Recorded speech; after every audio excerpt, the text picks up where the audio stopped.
selalu berusaha menyimpan sesuatu yang bisa membawa manfaat, baik untuk dirinya, untuk anak cucunya, maupun untuk keluarganya, untuk masa kini dan masa depannya.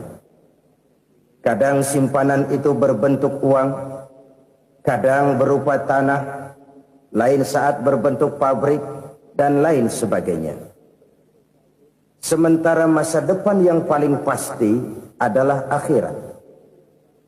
Jika untuk masa depan dunia kita rela memeras keringat, membanting tulang, pergi pagi dan pulang petang, menyimpan uang, menyimpan tanah, menyimpan pabrik, pernahkah kita merenung jika satu saat kiamat datang, kita dibangkitkan dari kubur masing-masing, berdiri di padang mahsyar untuk mempertanggungjawabkan seluruh kegiatan hidup kita di dunia ini, lalu kita akan menuju ke alam akhirat. Sudahkah kita mempunyai simpanan untuk akhirat kita?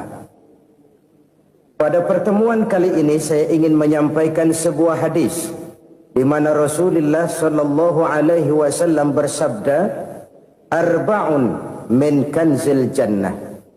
Simpanan sorga ada 4 macam. Yang pertama, ikhfa'us sadaqah, menyembunyikan sedekah. Saudara-saudara kaum muslimin, sebagaimana yang kita maklum bahwa Allah Subhanahu wa taala melebihkan sebagian rezeki dari kita terhadap yang lain. Ada yang kaya, ada yang setengah kaya, ada yang miskin, ada yang setengah miskin, dan selanjutnya. Ada yang gajinya kecil tapi penghasilannya gede. Ada yang penghasilannya gede tapi nggak punya gaji. Ada juga yang memang gajinya gede dan penghasilannya gede. Kelebihan rezeki merupakan sunnatullah dan tidak harus membuat kita merasa lebih dari yang lain. Bahkan sebaliknya, kelebihan itu harus membuat kita ringan tangan untuk menolong mereka yang memang memerlukan pertolongan.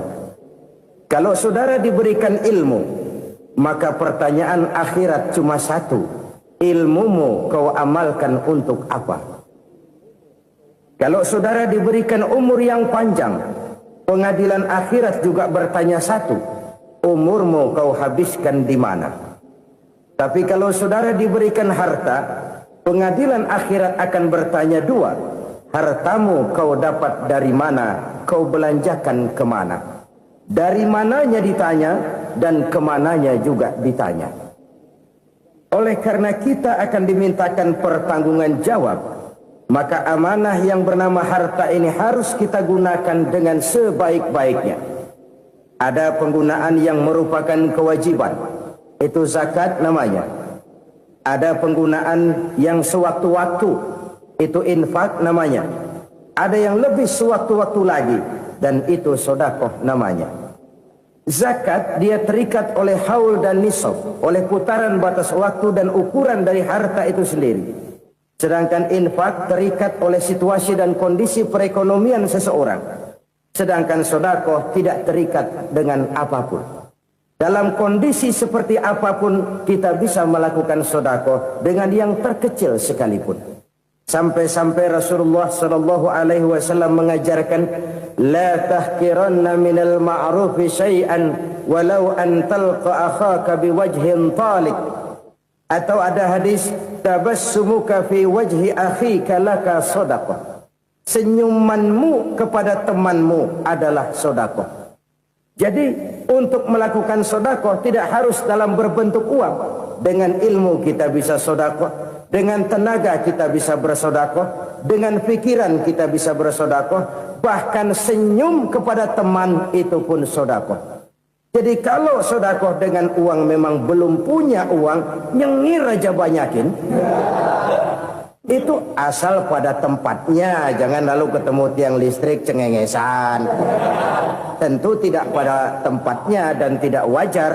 Nah, sedekah yang paling dicintai Allah adalah sedekah yang disembunyikan. Artinya, jauh dari sifat riya. Kan kadang-kadang ada orang sedekah itu disebutkan namanya, apa tidak bagus? Kalau memang niatnya ikhlas, ya bagus-bagus saja. Untuk memberikan sugesti kepada yang lain. Si Fulan bin Fulan nyumbang sekian, diumumkan. Boleh kalau niatnya untuk memberikan rangsangan kepada yang lain supaya dia menyumbang lebih besar dari orang tadi. Tapi kalau itu mendatangkan riya, maka sedekah yang paling dicintai Allah adalah sedekah yang disembunyikan. Tangan kiri saja tidak tahu apa yang diberikan oleh tangan kanan. Sedekah yang dilakukan dengan ikhlas akan merupakan perbendaharaan surga, tersembunyi dari pandangan orang lain, tidak seorang pun tahu. Karena memang sikap yang baik adalah melupakan kebaikan dan mengingat kesalahan. Itu salah satu ciri orang bahagia. Orang yang selalu mengingat kesalahannya dan berusaha melupakan segala kebaikannya. Kalau dia akan berada kebaikan, dia tidak bisa ikut, dia merasa rugi karena dia merasa belum pernah berbuat baik. Tapi kalau akan melakukan kesalahan baru, dia ingat kesalahan yang sudah-sudah, sehingga terhalang baginya untuk melakukan satu kesalahan baru. Demikianlah saudara-saudara, bahwa Allah melebihkan rizki sebagian kita dari yang lain, agar terjadi tolong-menolong dalam kehidupan ini. Jadi kesenjangan yang nature, kesenjangan yang alami, itu sunnatullah. Ada yang kaya, ada yang miskin, ada yang kelas menengah. Nah, kenapa lalu sekarang kita berusaha mengentaskan kemiskinan? Oleh karena adanya kesenjangan struktural. Kalau yang kaya bisa semakin kaya, kenapa yang miskin tidak bisa naik jadi ikut sedikit kaya? Sebab pada dasarnya Islam adalah agama yang sejak turunnya sudah berupaya memerangi kemiskinan. Bahkan dikatakan kemiskinan itu mendekatkan kepada kekufuran. Orang kalau miskin udah dekat banget sama kafir. Gampang menjadi kafir.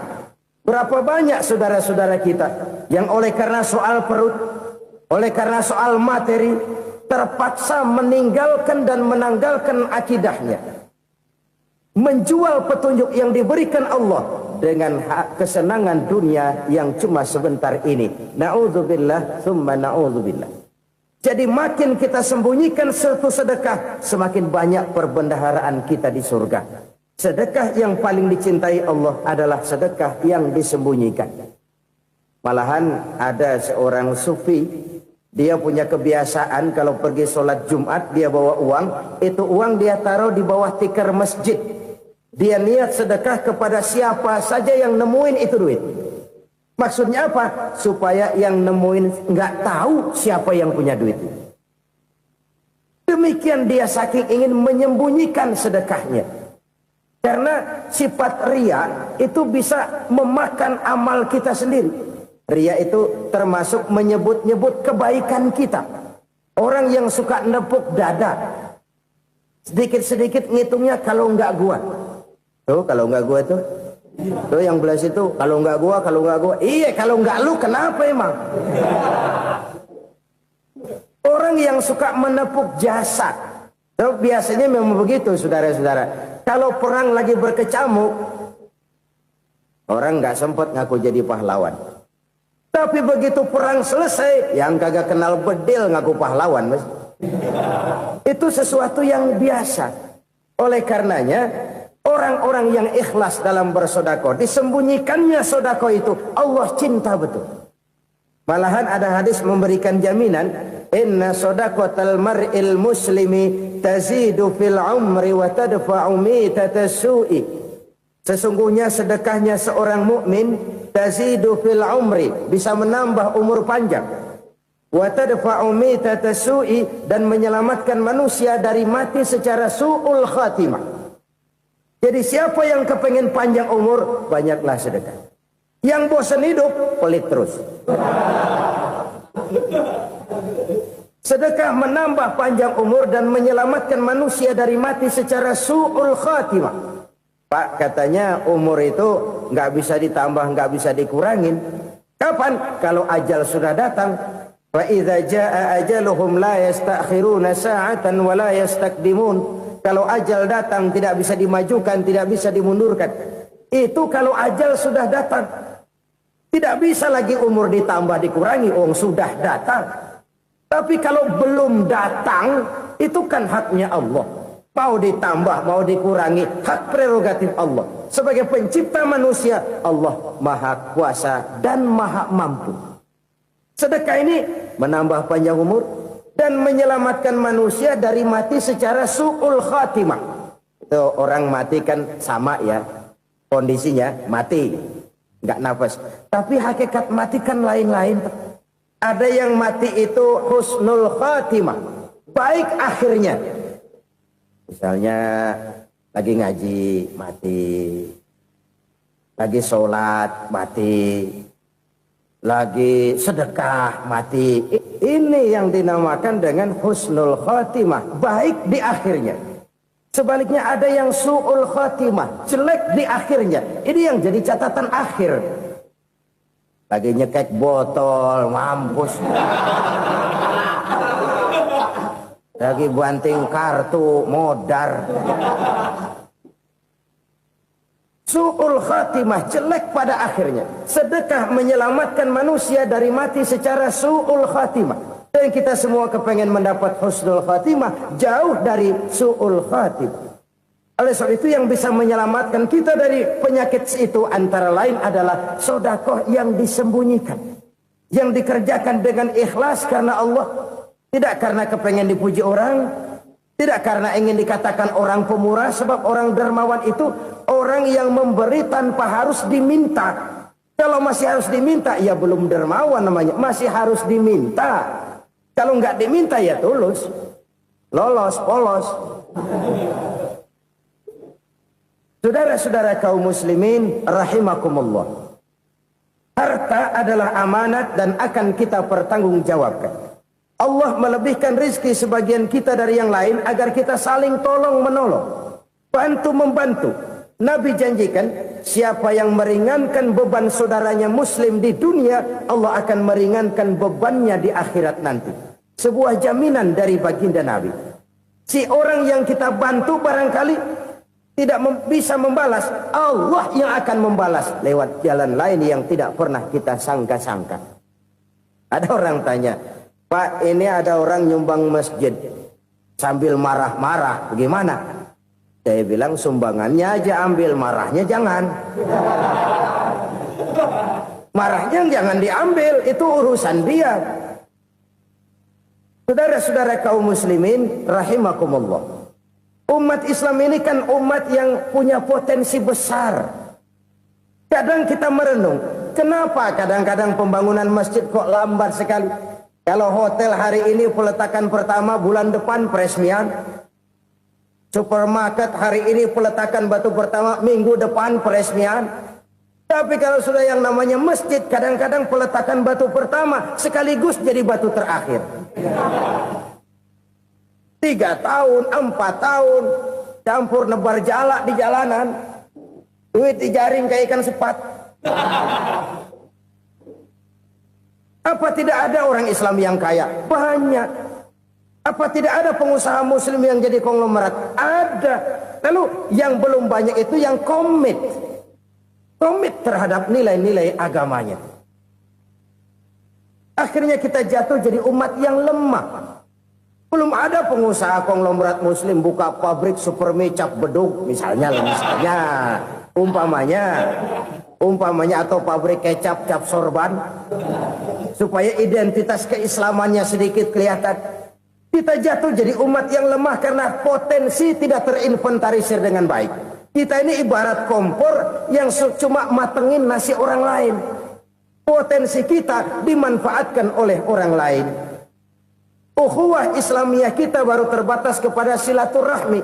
Ukhuwah di bidang ekonomi kita lemah. Ukhuwah di bidang kebudayaan kita lemah. Apalagi ukhuwah di bidang politik kita lebih rapuh lagi. Padahal ukhuwah itu adalah totalitas kehidupan manusia. Menyangkut ipolek sosbud. Memerlukan nilai-nilai ukhuwah. Jadi oleh karena itu mari kita menyadari. Di dalam harta kita, walaupun kita yang cari, pergi pagi, pulang sore, peras keringat, banting tulang, di sana ada harta anak yatim. Di sana ada hak masjid. Di sana ada hak pesantren. Di sana ada hak jihad. Berbahagialah seseorang apabila dia oleh Allah dijadikan keran. Keran itu menyimpan air, tapi tidak untuk dirinya, tapi disalurkannya kepada mereka yang memang memerlukannya. Saudara-saudara kaum muslimin rahimakumullah, ini yang pertama. Jadi perbendaharaan surga adalah menyembunyikan sedekah. Orang lain nggak tahu, kita pun nggak pernah ngitung-ngitung. Kita anggap lewat begitu saja, padahal itu deposit akhirat. Satu. Yang kedua, perbendaharaan surga itu apa? Wa kitmanul musibah, menyembunyikan kesulitan. Kadang orang takut menghadapi kesulitan. Tapi makin kita merenung, hidup ini kan sebenarnya urusan. Takut sama urusan, ya jangan hidup. Tandanya orang hidup itu kalau punya urusan. Urusan melupakan problem. Problem sering menimbulkan kesulitan. Kesulitan bukan untuk ditakuti, tapi untuk diatasi dan dicarikan jalan keluarnya. Siapa sih orangnya yang gak pernah sulit-sulit? Makin tinggi status sosialnya, makin gede urusannya. Makin tinggi kualitas imannya, makin berat tingkat kesulitannya. Cuma memang yang namanya enak itu seperti pelangi. Biang lala itu nggak pernah di atas kepala kita, di atas kepala orang melulu. Lo sih enak lo, kata kita. Dia juga bilang yang enak kan lo. Pelangi itu nggak pernah di atas kepala kita. Kata tukang beca, aduh enak ya naik Mercy. Kata tukang beca, apa yang di dalam mobil Mercy? Aduh enak bener tukang beca, di jok ngeringkuk ngorok pulas bener. Saya kamar pakai AC, sejuk, tempat tidur sutra, empuk, alga, spring bed, gula kulik, nggak bisa pulas kalau belum minum Valium, belum tidur. Enak bener tukang beca, di jok ngorok nggak tahu wetan kulon. Si tukang beca bilang yang di Mercy enak, yang di Mercy bilang tukang beca enak. Inilah enak. Nggak pernah di atas kepala kita, di atas kepala orang lain melulu enak itu. Nah, saudara-saudara, yang merupakan perbendaharaan surga itu orang yang bisa menyembunyikan kesulitan, baik pribadi ataupun rumah tangga. Nih terutama rumah tangga yang jadi soalnya. Kadang-kadang kita ini kalau senang, sebaliknya kalau senang kita diam, kalem aja, cuek. Banyak banget duit kita bawaan, diam aja udah. Malah ketemu orang takut. Tapi begitu susah, sekampung tahu. Padahal Nabi mengajarkan perbendaharaan surga itu menyembunyikan musibah, menyembunyikan kesulitan. Kalau enak, cerita sama orang-orang. Kalau nggak enak, rasain sendiri, tekan sendiri, atasin sendiri. Kita kan sebaliknya.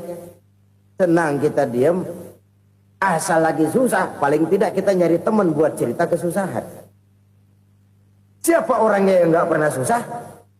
Cuma soalnya bagaimana kita mengatasi kesusahan itu sendiri. Begitu juga misalnya kalau orang sudah berumah tangga, itu orang tuanya harus menjadi tempat dia cerita yang enak-enak saja. Yang nggak enak rasain berdua, selesaikan berdua, atasin berdua. Jangan dibalik. Asal senang diam, giliran susah saja. Maknya laporan. Terbalik. Bisa menjaga security informasi. Maka nama bayam keluar diam, malah seluitan. Enak amat lo makan daging ayam. Security informasi. Saudara-saudara kaum muslimin rahimakumullah. Ujian yang terberat itu yang pernah diberikan kepada para nabi, para rasul, para aulia, para ulama. Makin tinggi keimanan, makin berat bentuk kesulitan. Ayo saya kemukakan satu contoh saja. Ada seorang nabi yang kaya, nabi kaya, namanya Nabi Ayub. Iblis kalau orang begini kan keki. Ibadahnya rajin, kaya. Nih yang kayak begini susah digodain. Kalau ibadahnya rajin, miskin, kali bisa disogok. Sini imannya mantap, ibadahnya rajin, kaya, nabi lagi. Oh, tapi namanya iblis nggak kurang akal. Laporan, Tuhan, kenapa Les?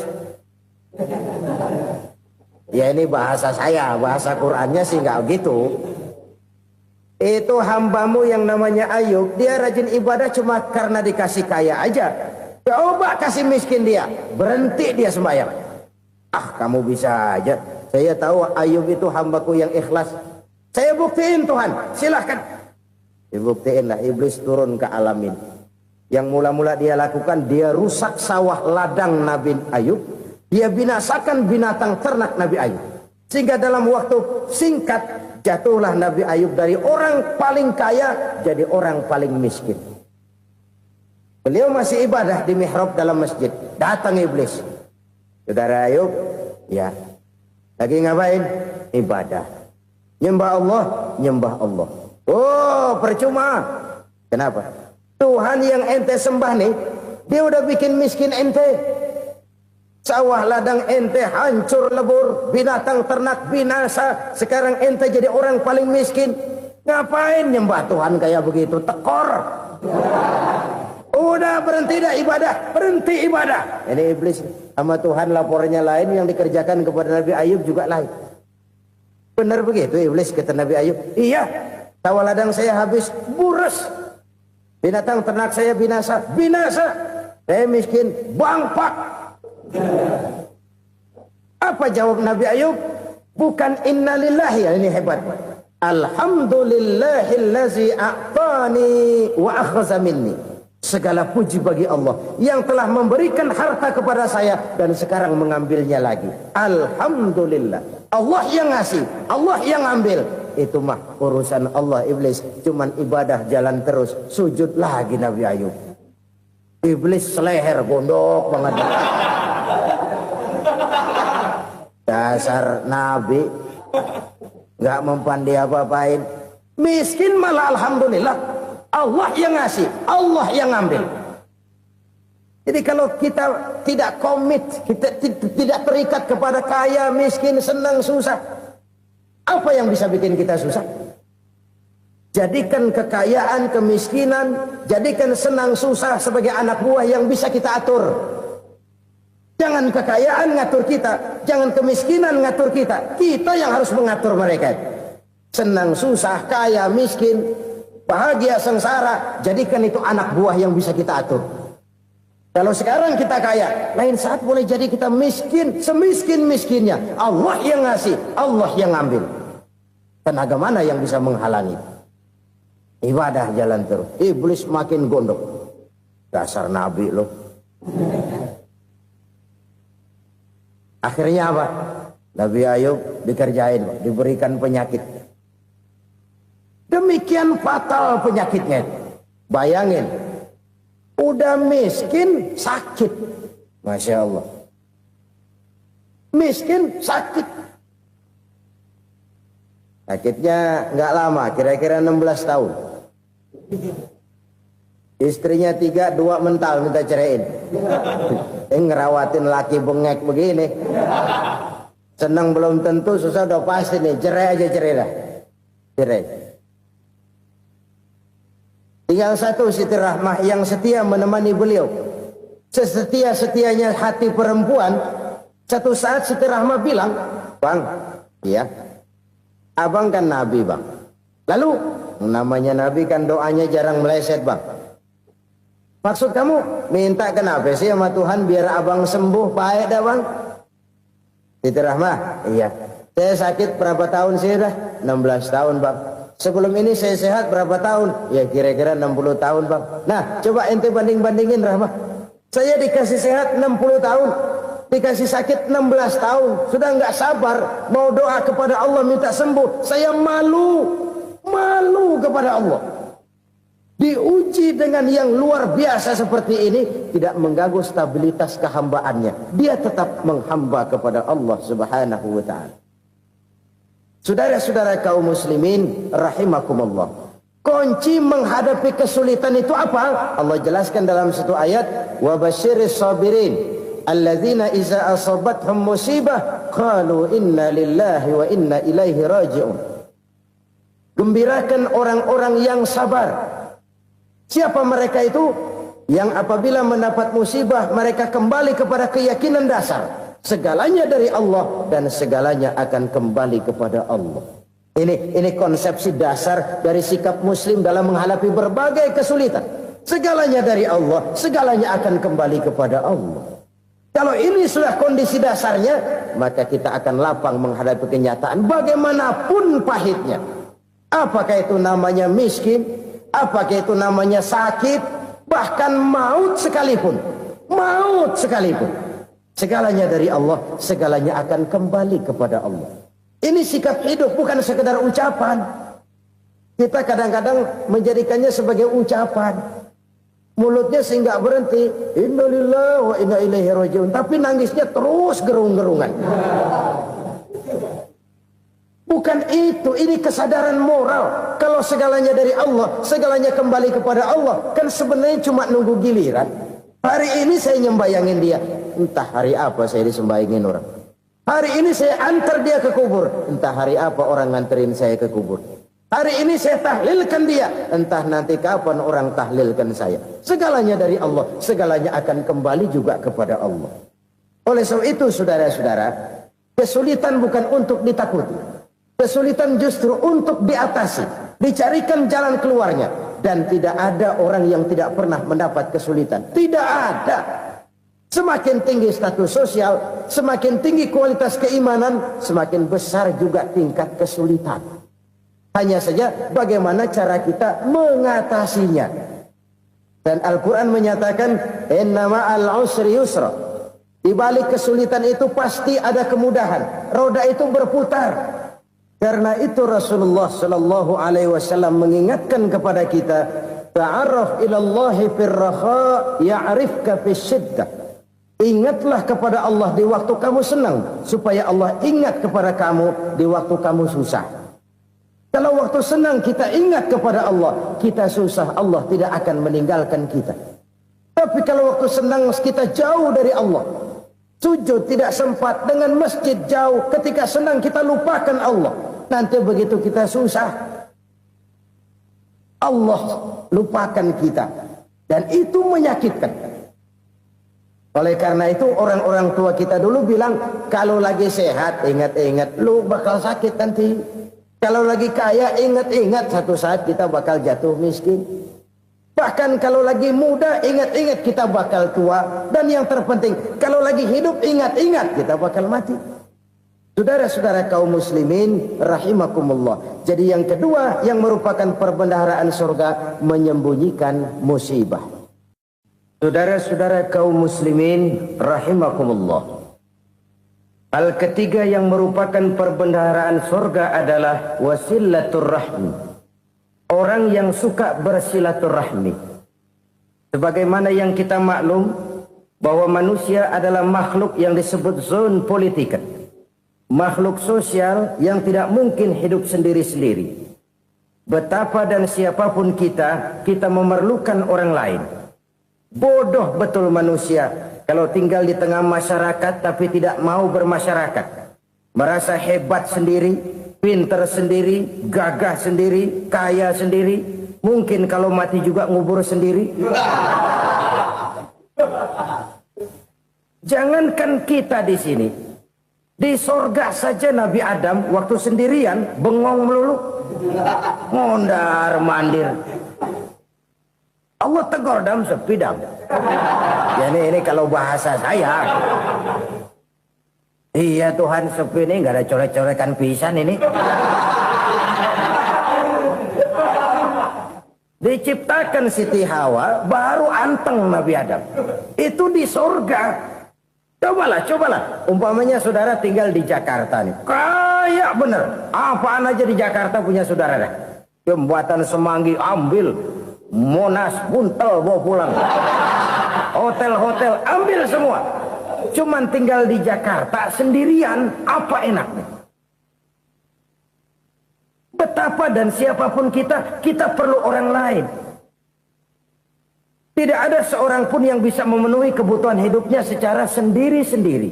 Nah, Islam telah menyelamatkan manusia dari ras diskriminasi. Mengikat manusia dengan persaudaraan yang berlandaskan kepada akidah. Karena itu dianjurkan bersilaturahmi. Bahkan Nabi menyatakan, man arada ayyubsata lahu fi rizqihi wa yunsa'a fi atharihi falyasil rahimah. Siapa yang kepengen diluaskan rezekinya dan dipanjangkan usianya, banyaklah ia bersilaturahmi. Siapa yang kepengen dimudahkan rezekinya, hendaknya ia banyak bersilaturahmi. Kalau banyak teman, kesulitan kan paling tidak ada tempat cerita. Udah susah, sendirian kita pikirin diri, nggak ada tempat tukar pikiran. Cepet banget sama bengek. Dilawan sendiri. Nah, secara makro kita bisa berkata, tidak mungkin ada kemenangan kalau tidak ada kekuatan. Tidak ada kekuatan kalau tidak ada kesatuan dan persatuan. Tidak mungkin ada kesatuan dan persatuan tanpa semangat silaturahmi. Kalau umat Islam mau menang, dia harus kuat. Kalau umat Islam mau kuat, dia harus bersatu. Kalau umat Islam mau bersatu, dia harus membudayakan silaturahmi ini. Bahkan sampai-sampai kata Nabi, kalau bisa cari nilai tambah. Apa? Silman qata'ak. Bersilaturahmilah kau kepada orang yang marah denganmu. Masya Allah, indahnya ajaran agama kita. Orang yang marah pun kepada kita, kata Nabi, kalau bisa bersilaturahmilah kepadanya, kepada orang yang marah itu. Di situ nilai tambah. Cuman jujur nih hadis, ngucapinnya gampang, ngamalinnya yang berat banget. Orang marah sama kita, kita disuruh silaturahmi, ada apa malu? Lu marah, ada gua marahan lagi. Tunggu pikirin. Saudara-saudara kaum muslimin rahimakumullah. Tapi ini yang diajarkan, bahkan ini yang dicontohkan oleh baginda Rasul. Bagaimana begitu mudah, misalnya satu saat Abu Jahal ini ngatur strategi bagaimana bikin Muhammad celaka. Dia gali lubang di depan tempat tidurnya. Dia tutupin daun korma. Terus dia panggil seseorang, ke sini. Kasih tahu Muhammad, pamannya sakit keras, minta ditengokin. Berangkat orang ini ke sana. Muhammad, labbaik.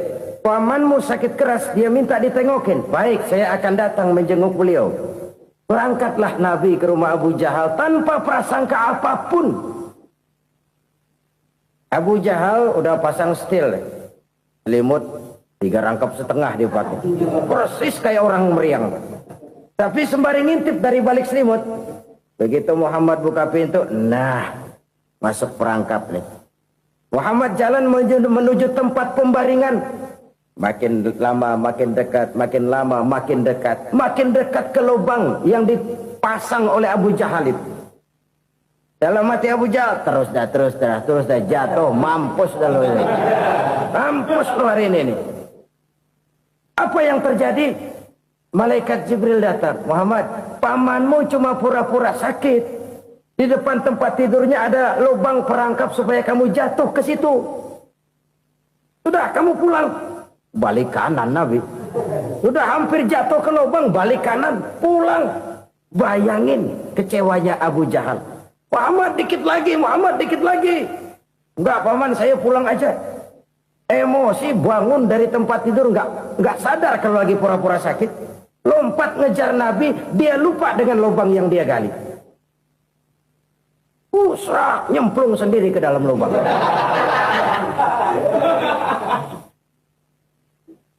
Nabi terus berlalu. Ini terjadi keanehan. Jatuh ke lubang yang dia gali itu sebenarnya nggak terlalu dalam ya, antara 3-4 meteran lah. Tolong saya jatuh ke lubang ini. Datanglah pelayan-pelayannya itu. Angkat saya dari sini. Oh, yang ngulurin tambang. Satu gulung, belum juga nyampe itu tambang. Kurang, beli lagi ke warung. Sambung, ulur lagi, nggak juga bisa sampai.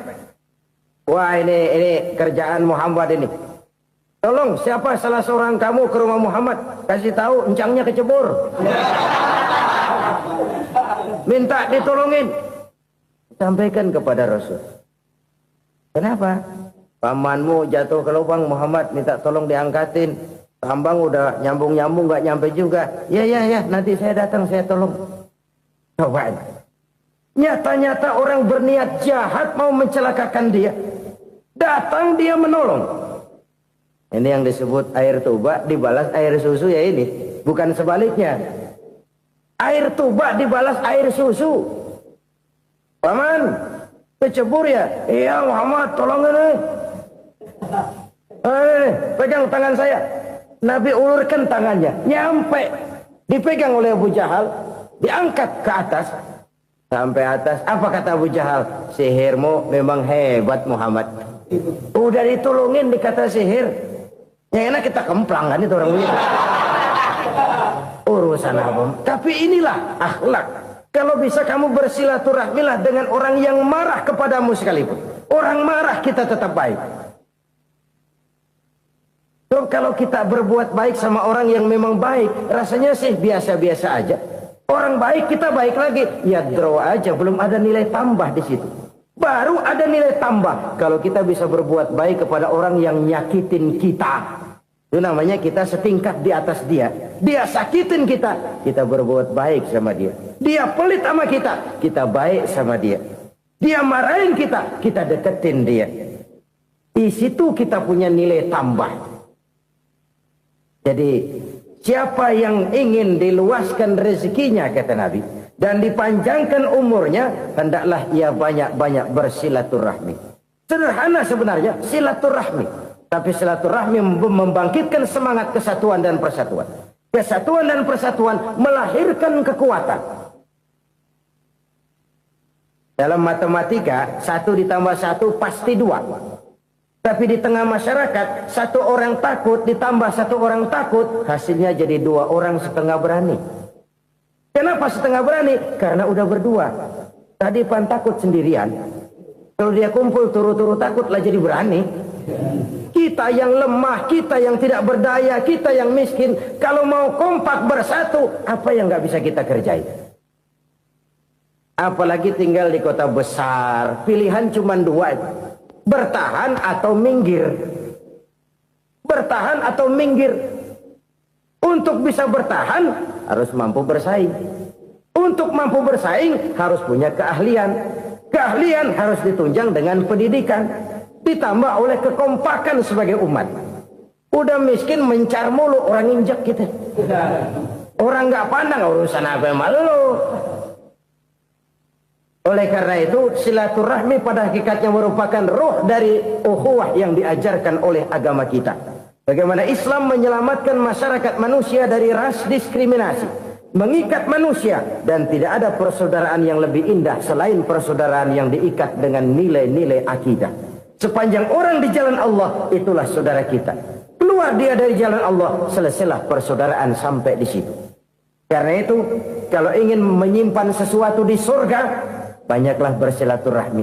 Datang ke rumah ini, datang ke rumah itu, dan lain sebagainya. Itu simpanan kita di akhirat nanti. Ini yang ketiga. Saudara-saudara, yang keempat, perbendaharaan surga itu apa? Wa qawlu la hawla wa la quwwata illa billah. Ucapan la haula wa la quwwata illa billah. Ibadah kan ada yang berat, modalnya besar. Bangun masjid berat, modalnya besar. Bangun rumah sakit berat, modalnya besar. Ada ibadah yang berat, tapi modalnya ringan. Misalnya puasa. Puasa itu berat, mengendalikan nafsu. Kalau sekedar nggak makan nggak minum sih enteng, mengendalikan nafsu itu jihad terbesar. Tapi kan modalnya ringan, cuma niat saja. Ini ibadah berat, modalnya ringan. Ada ibadah yang ringan, modalnya juga enteng.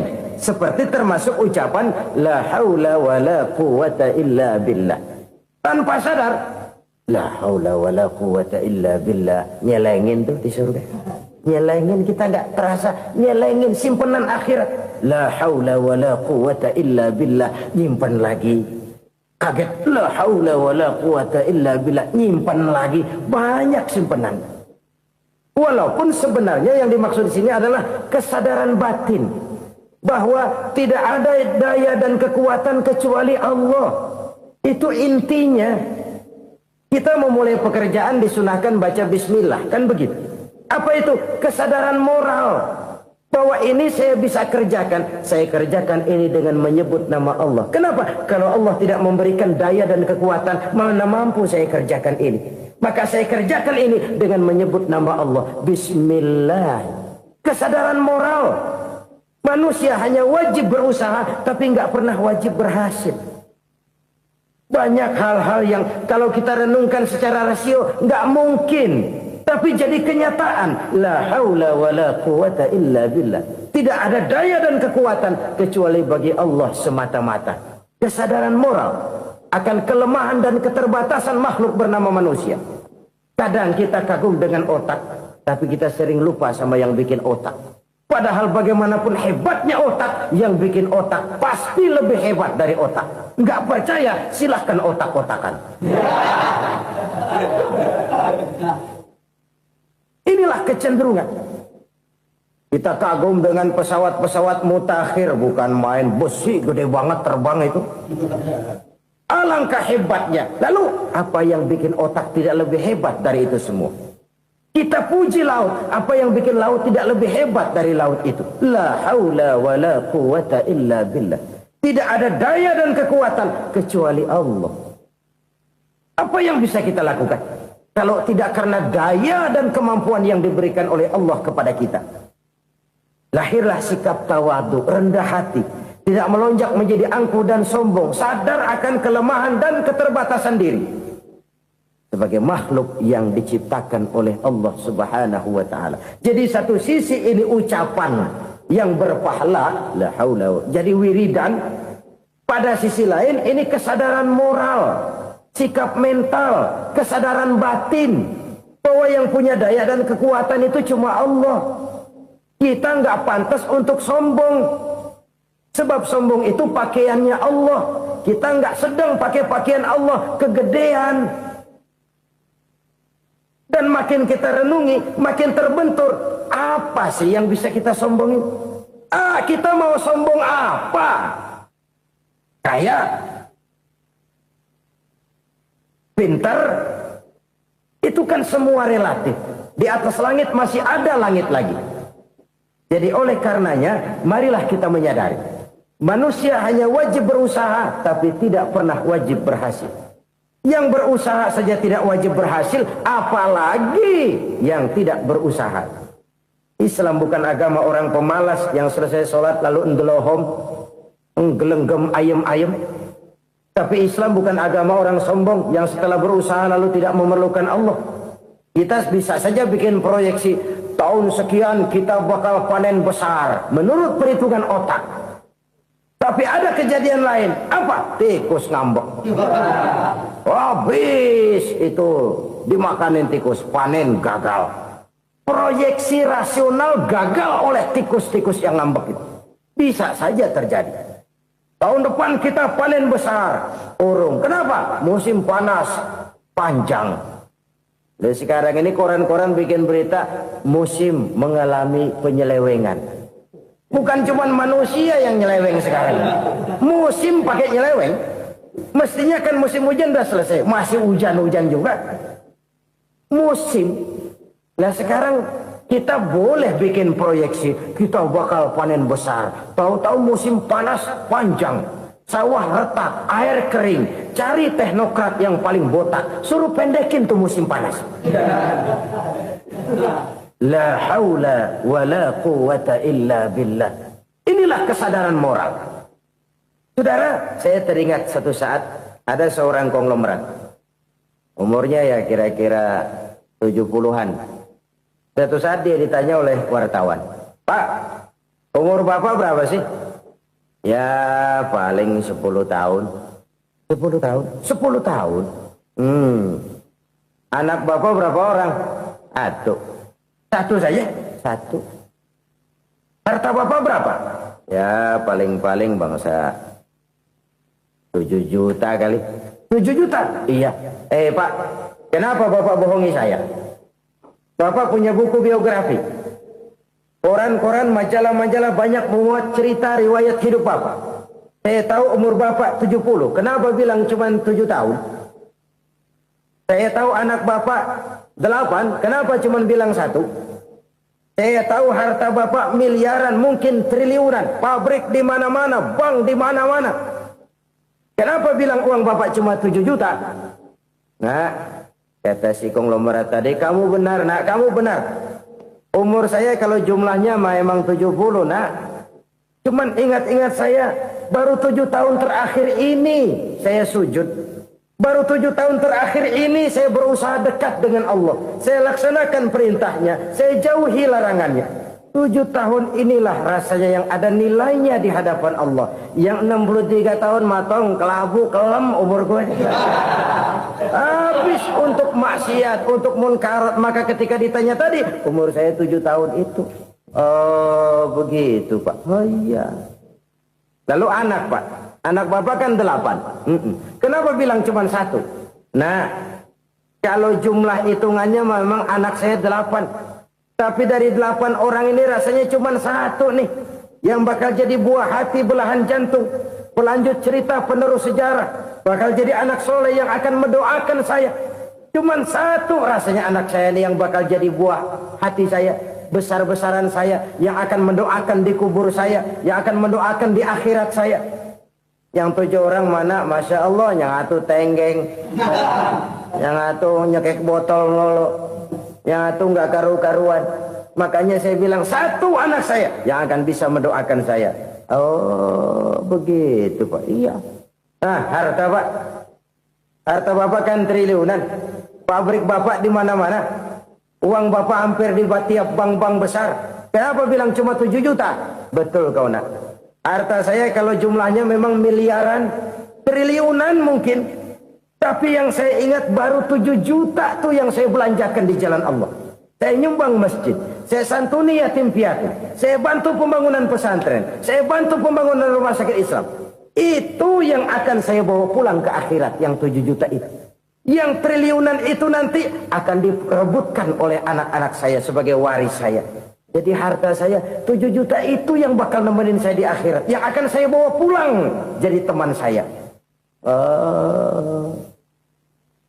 Saudara-saudara kaum muslimin, jangan-jangan orang tua itu adalah kita-kita ini. Jangan-jangan kita-kita ini adalah orang tua itu. Jangan-jangan itu potret dari diri kita masing-masing. Dari sekian umur yang diberikan Allah, berapa tahun yang ada nilainya di hadapan Allah? Dari sekian anak-anak yang merupakan amanah, berapa yang akan mendoakan kita sebagai orang tuanya menjadi anak soleh? Dari sekian banyak harta yang diberikan Allah, berapa yang akan kita bawa pulang menghadapnya nanti, yang kita belanjakan di jalan Allah? Ini sebuah potret kehidupan. Karena itu kita kembali kepada la haula wa la quwwata illa billah. Kita wajib berusaha, kita wajib berikhtiar. Selebihnya, segala daya dan kekuatan hanya milik Allah saja semata-mata. Satu kesadaran batin dari setiap pribadi muslim. Setelah ia berusaha dan berikhtiar, ia menyerahkannya kepada Allah Subhanahu wa ta'ala. Jadi, satu sisi ini merupakan wiridan ucapan yang mengandung pahala. Pada sisi lain, ini merupakan sikap batin dari seorang muslim di dalam ia menghadapi realitas kehidupan ini. Saudara-saudara kaum muslimin rahimakumullah.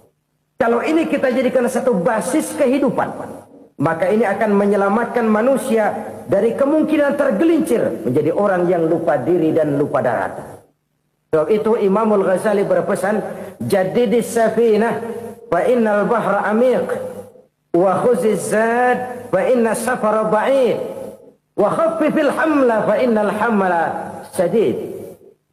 Perbarui selalu kapalmu karena lautan sangat dalam. Bawa bekal yang banyak karena perjalanan ini sangat jauh. Ringankan beban karena kebanyakan beban akan menyakitkan. Alangkah indah kalimat ini, alangkah dalam makna yang terkandung di sana. Perbarui selalu kapalmu karena lautan sangat dalam. Apa artinya ini? Jaga mentalmu baik-baik. Pelihara imanmu baik-baik karena hidup penuh cobaan seperti lautan. Kita kalau berlayar di lautan kan kadang-kadang tenang, angin bertiup sepoi-sepoi basah. Jika malam datang bintang gemintang bertabur menghias cakrawala. Rembulan memantulkan sinarnya dengan indah. Dalam keadaan begitu berlayar enak. Tapi lain saat ombak menggunung, halilintar menyambar, angin topan bertiup. Berapa banyak sudah saudara-saudara kita yang tenggelam di lautan dunia tanpa sadar bahwa dia belum sampai kepada pantai yang akan dituju. Berapa banyak sudah saudara-saudara kita yang tenggelam di lautan dunia ini tanpa sempat bangkit lagi. Dia menyangka sudah sampai kepada tujuannya. Hati-hati kapal jangan sampai bocor karena lautan sangat dalam. Iman ini jaga baik-baik karena hidup penuh dengan ujian. Wa khuzizat fa inna safar ba'id. Bawa bekal yang banyak karena perjalanan sangat jauh. Saudara mau ke Bandung, bawa duit. Saudara mau ke Surabaya, banyakan lagi duitnya. Saudara mau ke Mekah, gepokan, iketan tuh duit nggak lembaran lagi. Makin jauh perjalanan, makin banyak bekal yang harus kita bawa. Kalau saudara dari Jakarta mau ke Surabaya, kagak bawa duit berangkat juga, itu sih bukan berani namanya, nekat. Sampai Surabaya belum tentu, sengsara di jalan udah pasti. Kenapa? Nggak bawa bekal berangkat. Sama juga kita nih, misalnya belum sempat sembahyang, mati. Waduh, berani banget orang. Belum punya bekal, mati. Sengsara di jalan. Atau bekal tidak cukup. Dari Jakarta saudara mau ke Surabaya, bawa duit 500 perak. Paling jauh Cikampek nyampenya itu. Paling jauh itu. Antara jauhnya perjalanan dengan bekal yang saudara bawa tidak seimbang. Hidup ini perjalanan panjang.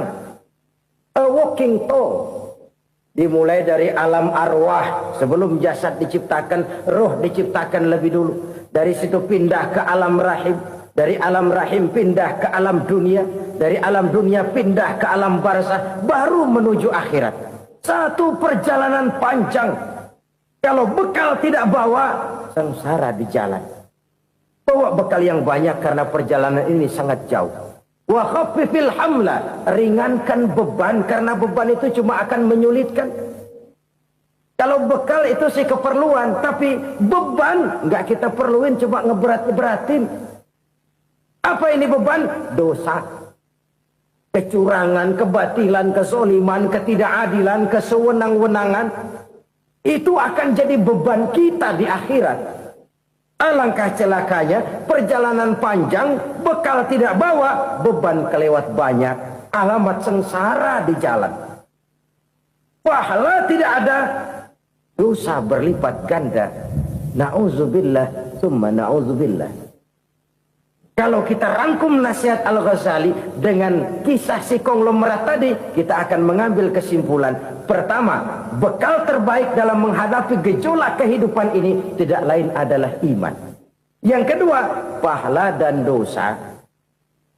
Dua hal kontroversial. Pahala adalah bekal, dosa adalah beban. Tapi kita sekarang kan tidak begitu terangsang kepada yang abstrak. Orang berlomba mencari yang konkret-konkret saja. Yang real. Kalau memang dosa, benjol dong. Kira-kira begitu. Kira-kira begitu. Persis orang Yahudi dulu. Orang Yahudi itu kan pernah minta kepada Nabi Musa. Ya Musa, lan nu'mina laka hatta narallaha jahrah. Musa, kami nggak bakal mau beriman kepada Allah kalau belum kami lihat Allah ada nongkrong di depan kami. Kalau memang Tuhan ada, taruh dong di depan kami. Mau yang konkret-konkret saja. Kalau memang dosa, benjol dong. Kalau memang pahala, berasa dong. Orang terangsang kepada yang real, yang konkret-konkret saja. Karena itu, untuk mengejar dosa, orang mau bayar. Tapi untuk mengejar pahala, walaupun tidak bayar, orang segan. Ini yang dikatakan oleh Nabi, kamu mengharapkan ke surga, tapi kamu berat melaksanakan sesuatu yang bisa membawa kamu ke surga. Kamu ingin jauh dari neraka, tapi tiap saat kamu lakukan perbuatan-perbuatan yang justru menjerumuskan kamu ke neraka. Idda'aitum an-najata minan nar wa ramaitum fiha anfusakum. Kamu ingin selamat dari neraka, tapi kamu lemparkan diri kamu ke neraka. Kamu ingin masuk surga, tapi berat sekali kamu melakukan perbuatan-perbuatan yang bisa menyampaikan kamu di surga. Saudara-saudara kaum muslimin rahimakumullah. Jadi hal keempat yang merupakan perbendaharaan surga adalah la haula wa la quwata illa billah. Satu sisi ini merupakan ucapan yang memperberat timbangan akhirat. Pada sisi lain ini merupakan sikap hidup seorang muslim. Kesadaran batin yang sangat dalam bahwa tidak ada daya dan kekuatan kecuali Allah. Dan itu kita simbolkan pada saat memulai pekerjaan dengan Bismillah. Dengan menyebut nama Allah. Satu kesadaran moral. Saya hanya bisa melakukan ini karena diberikan daya dan kekuatan oleh Allah. Lahirlah sikap tawadu, rendah hati, tidak melonjak menjadi angkuh dan sombong. Saudara-saudara, sampai sini dulu jumpa kita kali ini. Semoga 4 perbendaharaan surga ini dapat kita lakukan, yang kelak akan merupakan bekal kita di kemudian hari nanti. Amin ya rabbal alamin. Bapak-bapak, ibu-ibu, saudara-saudara kaum muslimin rahimakumullah. Di dalam kehidupan kita sebagai seorang muslim, minimal 5 kali dalam sehari semalam kita mendengar seruan untuk mendirikan solat yang disebut azan. Ada kalimat menarik di dalam kalimat azan itu, yakni seruan hayya 'alal falah, marilah menuju kepada keberuntungan, marilah meraih kemenangan. Seruan ini adalah kecenderungan dari setiap manusia, apapun warna kulitnya. Artinya, setiap orang dalam hidup selalu ingin meraih dan mencari kemenangan. Kemenangan akan melahirkan kepuasan batin, dan kepuasan batin memberikan kebahagiaan. Sedangkan kekalahan melahirkan penderitaan batin, dan penderitaan batin menjerumuskan seseorang di dalam berbagai bentuk kerugian. Jikalau inilah seruan azan, maka masalahnya ialah apa yang menyebabkan kita meraih kemenangan. Al-Quranul Karim memberikan tuntunan dan ajaran kepada kita bahwa orang-orang yang memperoleh kemenangan itu tidak lain adalah orang-orang yang bertakwa. Hanyalah mereka yang bertakwa kepada Allah Subhanahu wa ta'ala pada akhirnya akan tampil sebagai pemenang. Lalu siapa orang yang bertakwa itu? Dijelaskan dalam awal-awal Al-Baqarah, orang yang bertakwa yang akan meraih kemenangan. Pertama, allazina yu'minuna bil ghaib, yaitu orang-orang yang beriman kepada yang gaib. Percaya bahwa ada alam yang gaib, alam yang abstrak, alam yang tidak bisa dijangkau oleh salah satu daripada panca indera kita. Mereka percaya dan beriman kepada adanya malaikat, beriman kepada adanya iblis dan jin, beriman kepada adanya alam kubur, beriman kepada adanya alam mahsyar, beriman kepada adanya alam akhirat, beriman kepada adanya surga dan neraka. Beriman bukan cuma sekedar beriman dalam ucapan bibir saja, tetapi beriman yang nilai iman itu mampu mewarnai gerak dan gaya hidupnya. Iman yang meresap sampai ke tulang sumsum, kemudian memberikan dampak positif di dalam kehidupan manusia. Alam, kita tahu, adalah sesuatu yang selain Allah, dan Allah bukanlah alam. Apapun namanya selain daripada Allah, itu adalah alam. Alam pada hakikatnya terbagi menjadi 2. Ada alam syahadah, alam nyata, alam konkret, alam yang bisa dijangkau oleh salah satu indera kita. Kemudian ada alam ghaib, alam yang tidak bisa dijangkau oleh panca indera kita, alam metafisika, alam abstrak, alam yang wajib kita imani keberadaannya. Kita percaya bahwa malaikat itu ada, Kita percaya kepada jin, bahwa jin itu ada. Kita percaya kepada adanya iblis dan setan. Bukan percaya kepada iblis dan setannya, percaya bahwa iblis dan setan itu ada. Itu termasuk salah satu daripada sifat orang yang bertakwa kepada Allah. Saudara-saudara kaum muslimin rahimakumullah, kecenderungan pembangunan yang lebih bersifat materialistis biasanya menggeser aspek kehidupan rohani. Orang berpikir empiri, dan dalam pola pikir yang demikian maka alam gaib tidak lagi mendapat perhatian. Aspek kehidupan yang bersifat rohaniah malah mulai ditinggalkan. Akibatnya terjadilah kepincangan di dalam kehidupan kita. Pernah ada satu pengalaman pribadi dalam perjalanan kembali ke tanah air. Dalam pesawat di sebelah kanan saya duduklah seorang Jerman namanya Heiner Simonsen. Iseng saya ajak kenalan, saya ajak ngobrol, saya tanya dia. Saya bilang, Mas Heiner ini, kalau pesawat yang kita tumpangi ini jatuh ke bawah, kira-kira apa yang bakal terjadi, Mas? Dia bilang, kita semua akan mati. Begitu? Iya. Oke. Apa itu mati? Tanya saya. Dia bilang, untuk tahu apa itu mati, kita harus tahu lebih dahulu apa itu hidup. Saya pikir nih bule bisa ngomong juga. Baiklah kata saya. Apa hidup menurut Anda itu? Oh, hidup itu dia bilang, kalau seluruh anggota badan kita bekerja secara normal, paru-paru memompa darah secara normal, jantung berdetak secara normal, sel-sel tubuh bekerja secara fit, dan organisme tubuh hanya mau bekerja secara normal, dia bilang, kalau kita memberi makan yang cukup, menu yang teratur, dan gizi yang lengkap. Saya bilang, kesimpulannya apa, Ner? Dia jawab, hidup adalah dari tangan ke mulut.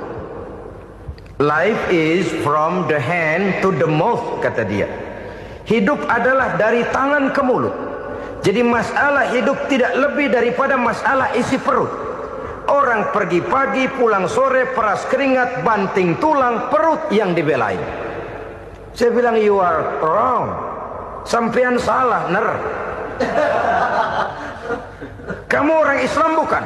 Bukan. Pantas. Kenapa saya salah? Dia bilang. Ya jelas salah. Salahnya di mana? Kamu ini manusia.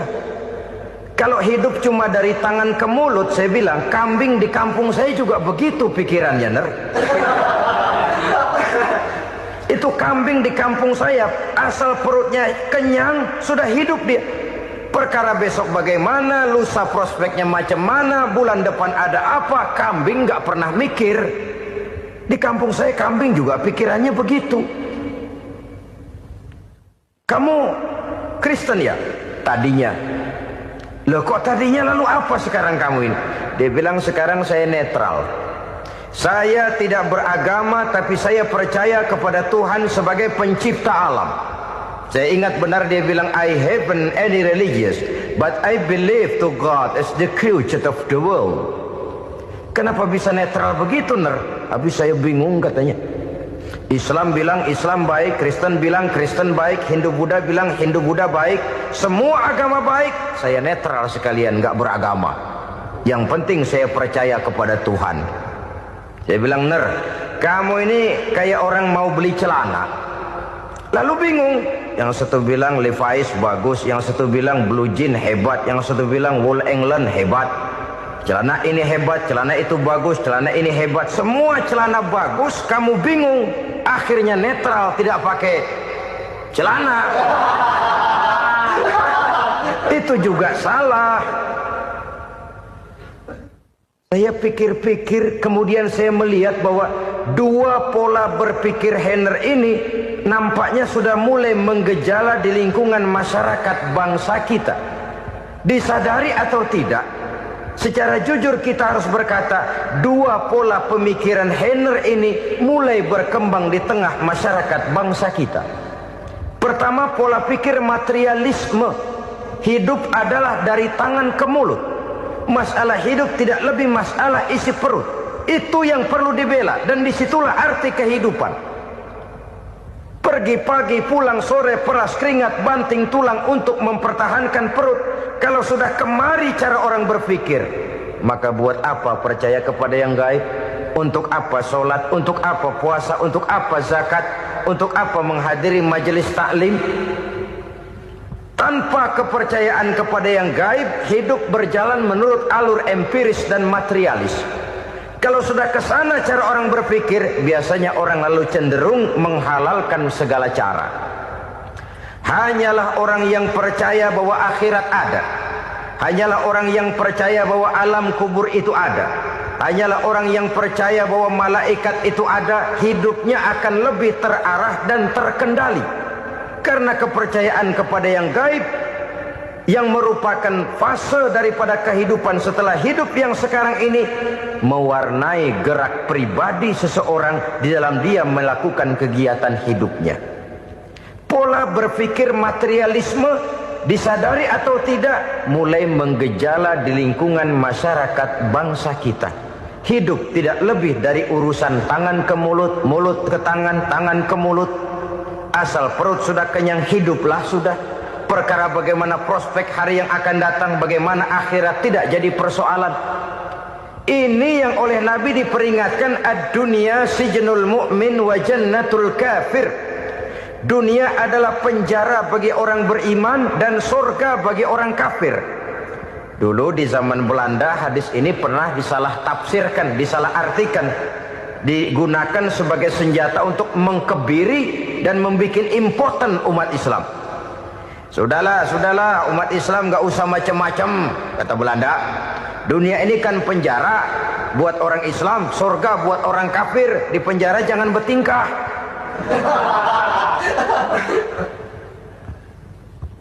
Pengertiannya tidak begitu. Dunia adalah penjara bagi orang mukmin. Artinya dalam kehidupan dunia seorang mukmin tidak bebas memperturutkan hawa nafsunya. Di penjara hawa nafsunya itu. Sebaliknya surga bagi orang-orang kafir. Buat orang kafir surgalah dunia ini. Mereka bebas memperturutkan hawa nafsunya. Dilarang tidak terlarang, dicegah pun tidak tercegah. Mereka hidup menurut alur bisikan nafsu mereka sendiri. Kemudian bila ajal datang, maut merenggut nyawa, selesailah surganya sampai di situ. Maka bagi orang-orang yang tidak percaya kepada adanya akhirat, kepada adanya alam gaib, surganya sebatas umurnya. Sekali lagi, surganya sebatas umurnya. Bila umur selesai, ajal pun datang merenggut nyawa, selesailah sudah surganya sampai di situ. Alangkah pendeknya perjalanan orang-orang yang tidak percaya kepada alam gaib ini. Bagi kita mukmin, jikalau kita mampu memenjarakan hawa nafsu, kita bisa bahagia di dunia ini. Dan Islam memang tidak menyuruh kita sengsara di dunia. Raih dunia, kejar dunia, gapai dunia sebagai alat untuk mencapai kebahagiaan di akhirat nanti. Hidup adalah satu perjalanan panjang yang terbentang sejak kita terlahir dari alam rahim sampai kepada alam akhirat nanti. Andai kata kita gagal meraih kebahagiaan di dunia, toh kita masih punya akhirat. Tapi jangan jadi dalil yang melemahkan semangat. Biarin dah kita di dunia kebelangsat, yang penting akhirat. Akhirnya dunia benar-benar kebelangsat. Bagaimana dunia ini bisa kita raih, dan bagaimana meraih dunia untuk menunjang kepentingan akhirat nanti. Yang kedua dari pikiran Henner yang saya lihat menggejala di lingkungan masyarakat bangsa kita, timbulnya manusia-manusia netral. Seolah-olah Tuhan yes, agama no. Sama Tuhan percaya, agama ogah. Tuhan ngangguk, giliran agama godeng. Padahal hampir dalam setiap ayat dalam Quran, kata-kata amanu biasanya bergandeng dengan wa amilus shalihat. iman dan amal soleh. Ini sebagai isyarat Tuhan dan agama jangan pernah dipisah-pisah. Apabila kita bertuhan, maka kita harus beragama. Apabila kita beragama, maka agama itu harus bersumberkan dari Tuhan yang kita imani itu. Tidak mungkin kita pisah, Tuhan yes, agama no. Sama Tuhan percaya tapi agama bikin sendiri. Sembayangnya cukup bengong 2 jam madep ngulon.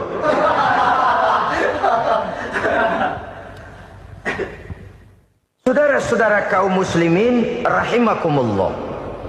Jadi dengan demikian, agama yang kita akui merupakan unsur mutlak di dalam pembangunan sekarang ini, merupakan bagian dari kehidupan yang menuntun kita bahwa di balik alam nyata ini, di balik alam syahadah ini ada alam gaib.